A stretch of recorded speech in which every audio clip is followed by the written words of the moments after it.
Hello one and all, welcome to Seen Through Glass, welcome to Amari. I'm here today to film an incredibly rare and slightly strange car, but more on that soon. First off, I have to give you a tour of this place because, as always, there are insane cars everywhere.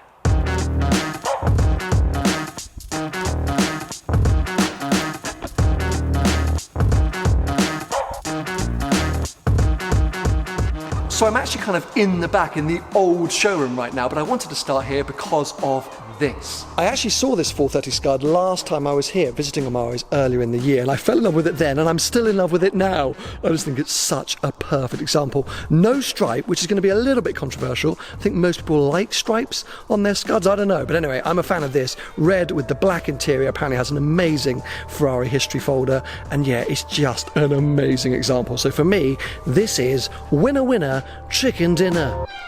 Here's a car that confuses me, the McLaren GT. I don't really understand the point of it. I don't know if anyone has. I feel like maybe they've sold about 3 in the world. Are people buying them? I don't know, but one is here available with Amari. So if you've got your eye on it, if you think it's cool, if you want a McLaren that you can fit your golf clubs in, because apparently that's really the only point in this car, there you go. There's one that you can come and snap up. Now here's a car that I've got a little bit of a checkered past with on this channel. I will admit, when I started Seen Through Glass, I was young, I was naive, I was uneducated in the ways of cars, and especially BMWs. And I actually filmed a video where my friend Wolfie collected an M3 CSL, and I just wasn't very nice in the video, and actually it remains my most disliked video on this channel. I think it has more dislikes than Justin Bieber's music video to Baby, but I accept it. I was an idiot. I apologise to all you BMW fanatics that I upset. I upset myself. Watching it back now, I realised just what an idiot I was. And the funny thing is, what, 3-4 years later, I now really want to have a go in an M3 CSL. It's kind of like a bit of me. So funny how times change, but as always, we can all learn, we can all change, we can all educate ourselves. So yes, apologies once again, but very nice M3 CSL at the back here at Amari.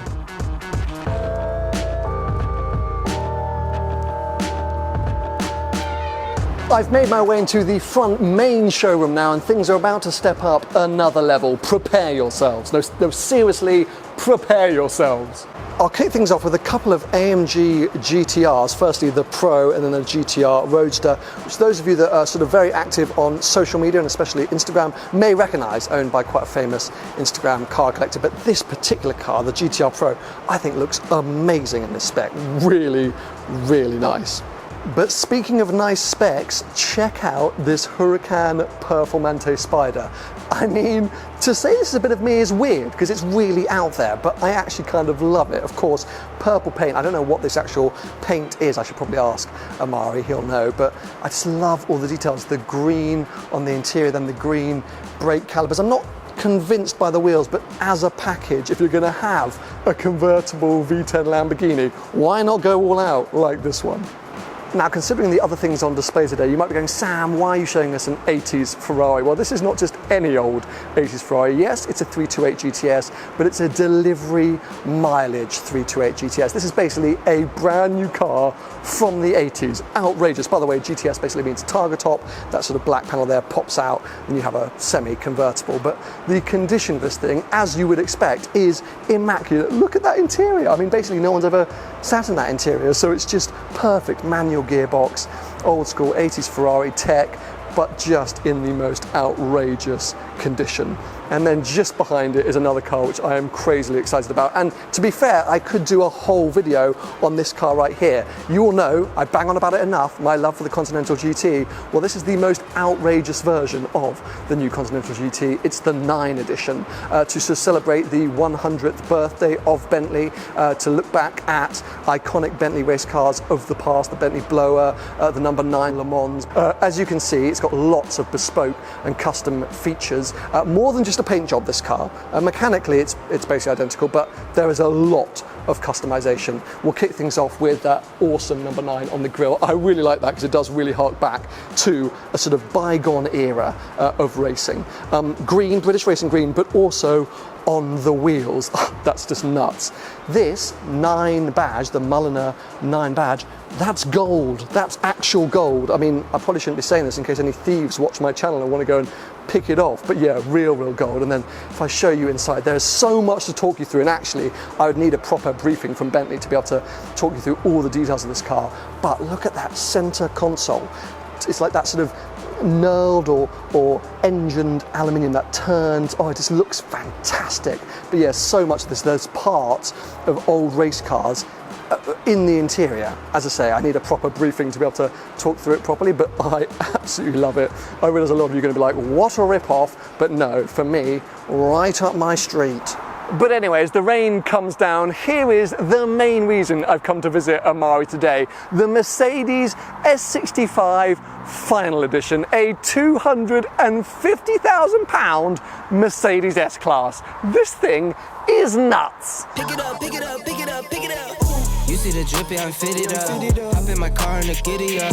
Secure the bag, yeah, I get the bus. Pick it up, pick it up, pick it up. As the final part of the Final Edition name suggests, this car hints towards potentially the last time we're going to see a V12 in a Mercedes S-Class. This is its last hurrah, and it's essentially the ultimate Mercedes S-Class. This car has every single option ticked, plus more, as well as a 630 horsepower bi-turbo V12 engine. There is so much to talk through on this car. I don't really know where to begin, but I'm going to start at the front because that seems like the logical place to kick things off. A couple of key bits of information before we get going is, firstly, this is the long wheelbase Mercedes S-Class, so it's absolutely huge. It's the same size as a London bus, but that ensures maximum comfort for the passengers, which we'll get onto when we jump inside. Secondly, this is a limited edition car. I'm sure that comes as no surprise. I don't think Mercedes have that many customers that would want to spend 250 grand on an S-Class. So yes, only 130 of them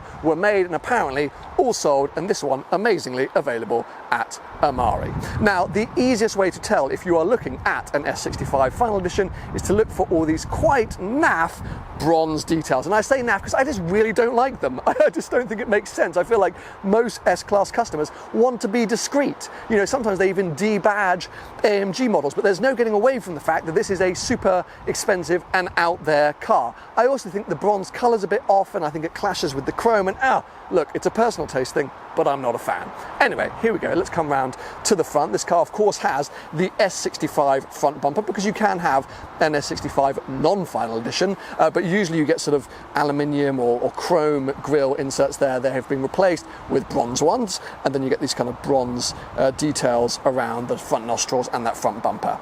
Big old S65 AMG grille, S-Class headlights, but most importantly, the return of the standing Mercedes star. I am so happy to see this back, because over the years, due to theft essentially, Mercedes got rid of it, replaced it with like a badge here instead. So these used to get ripped off by thieves. Mercedes said, okay, fine, we'll just take them off, but now it is back, and it's iconic and it looks amazing, and it harks back to, I think, a better era of Merc. But anyway, very impressive, very angry front end. If this came chasing after you on the motorway or down the Autobahn, you'd see it coming and you'd probably get out of the way, because yes, as I mentioned, over 600 horsepower, over 700 newton meters of torque. This thing is an absolute weapon.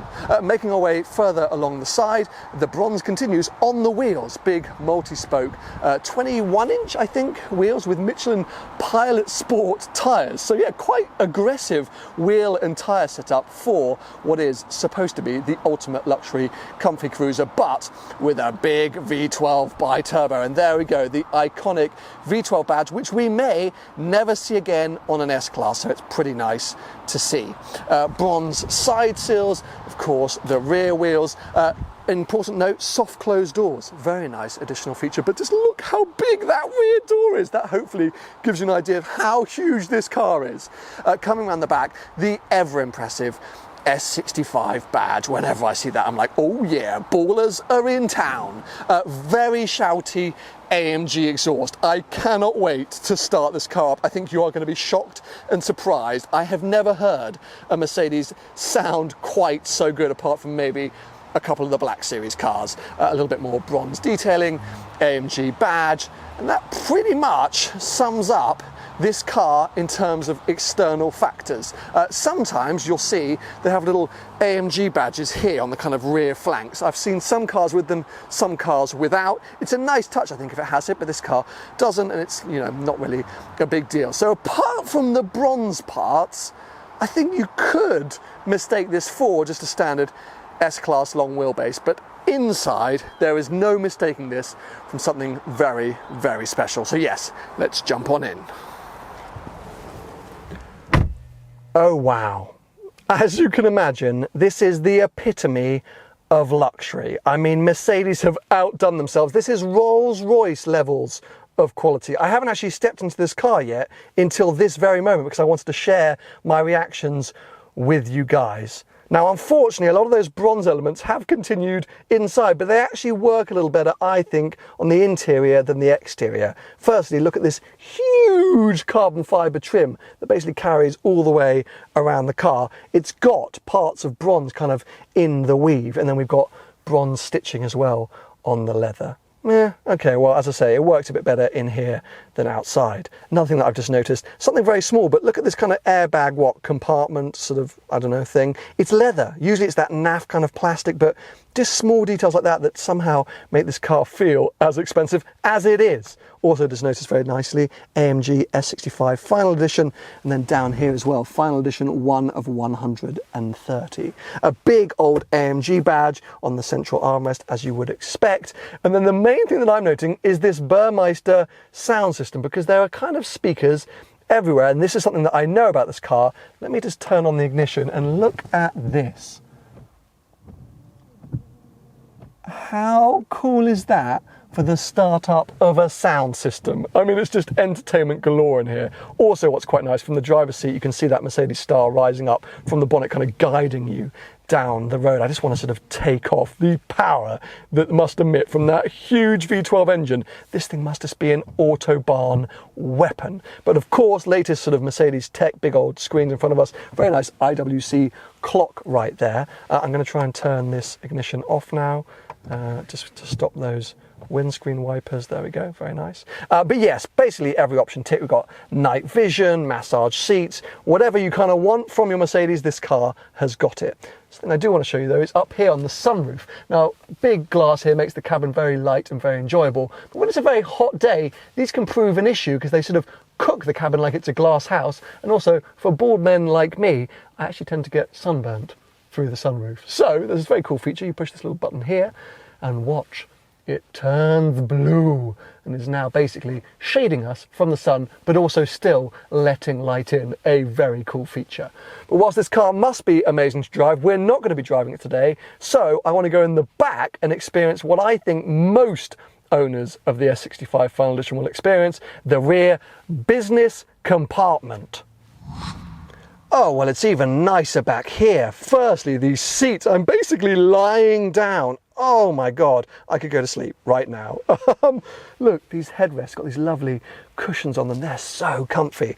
Got a big old screen in front of me. This car, delivery mileage. So the plastic's still on the screens. I don't really want to touch anything because of course, the car is for sale and I need to respect that. But yes, very cool infotainment system right in front of us. What else can we explore here? There's sort of, I guess, headphones or headsets for the TV.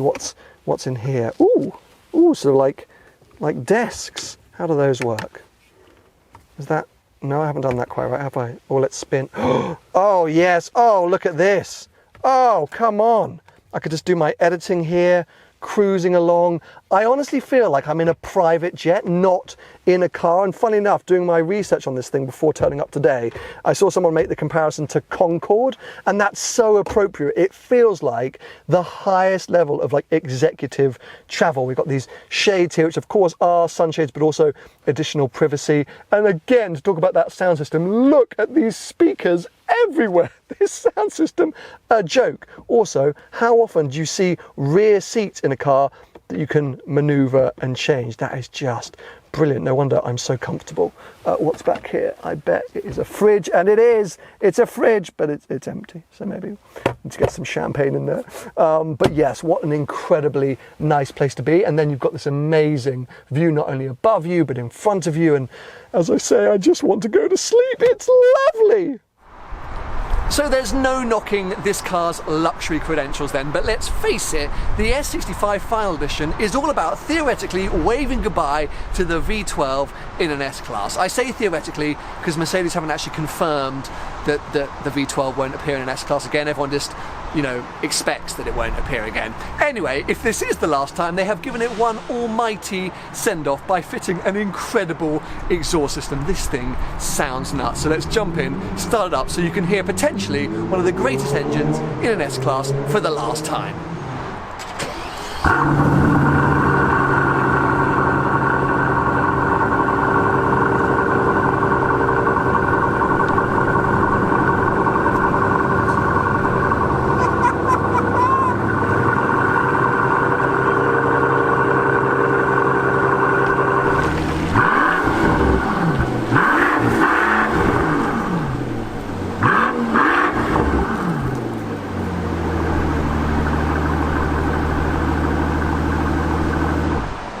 Let's face it, this car is definitely a collector's car, but what a collector's car. If you're into your Mercedes, this kind of represents, well, the best of Merc over the last 20 odd years. An iconic engine which I really hope we're not seeing the last of, but in probably the best S-Class with all the tech, apart from those bronze bits, which I'm not going to stop complaining about. It just feels like the ultimate Mercedes-Benz. So yes, if you are a collector that's interested, get in touch with Amari and snap this thing up. But anyway, either way, I hope you've enjoyed this video. I hope you found it informative. Give it a thumbs up if you have, and make sure you stay subscribed for plenty more videos to come.